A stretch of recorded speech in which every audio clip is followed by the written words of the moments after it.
આજે રાષ્ટ્રપિતા મહાત્મા ગાંધીને પુણ્યતિથિ નિમિત્તે શ્રદ્ધાંજલિ અર્પણ કરવામાં આવી રહી છે। જો કે ખુદ મહાત્માએ જેમને પોતાના આશ્રમનો પ્રાણ કહ્યા હતા એવા મગનલાલ ગાંધીનું સાબરમતી ગાંધી આશ્રમમાં આવેલું સ્મારક મકાન છેલ્લા 5 માસથી રિનોવેશનના નામે ધૂળ ખાઈ રહ્યું છે।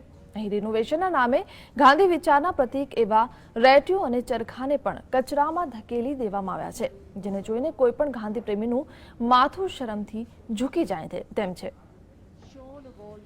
મારા હાથ પગ આંખો બધું મગનલાલ જ હતા। દુનિયાને ક્યાં ખબર છે કે મારું કહેવાતું મહાત્માપણું પવિત્ર બાહોશ અને એકનિષ્ઠ એવા મગનલાલના મુખ વૈતરાને જ આભારી હતું।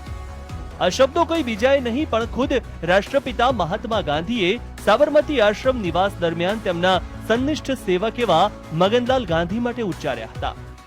હા, વાત એ જ મગનલાલ ગાંધીની થઈ રહી છે, જેઓ દક્ષિણ આફ્રિકામાં ફિનિક્સ આશ્રમના દિવસોથી ગાંધીજીના સાચા અનુયાયી બની રહ્યા હતા।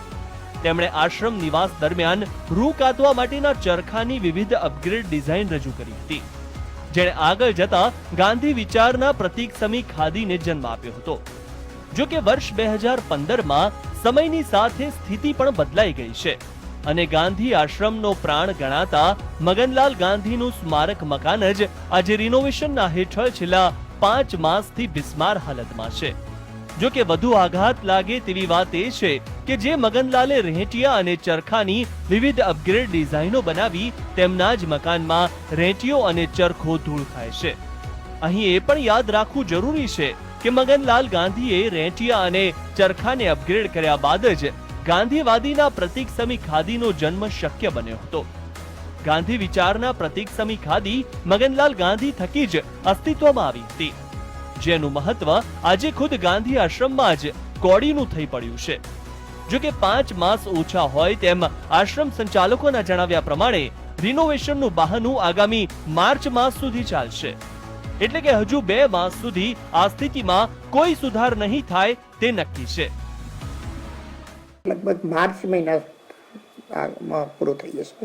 અહીંયા એક ભંડાર એટલે સ્ટોરનું મકાન હતું, એ મકાનમાં અત્યારે જરૂર હોવાથી ગાંધી હેરિટેજ પોર્ટલ અહીંયા ઊભું તૈયાર કરવામાં આવ્યું છે।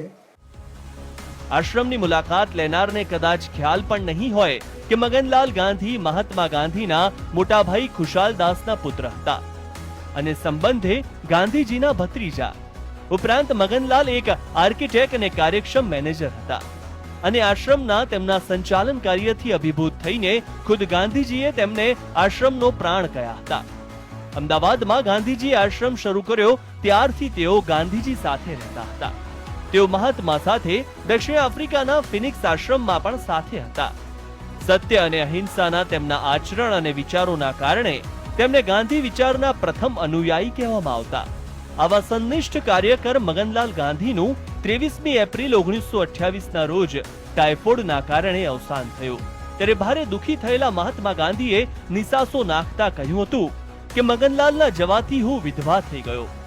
આવા ગાંધી વિચારના પ્રથમ અનુયાયી એવા મગનલાલ ગાંધીના સ્મારકની ખુદ સાબરમતી આશ્રમમાં જ થયેલી અવદશા જોઈને માત્ર સાબરમતીના સંતનો આત્મા જ નહીં પણ અહીંની પવિત્ર ભૂમિ પણ નિસાસા નાખતી હશે। કેમેરામેન જીતુ મકવાણા અને વસંત તીગર સાથે નરેશ મકવાણા, GSTV, અમદાવાદ।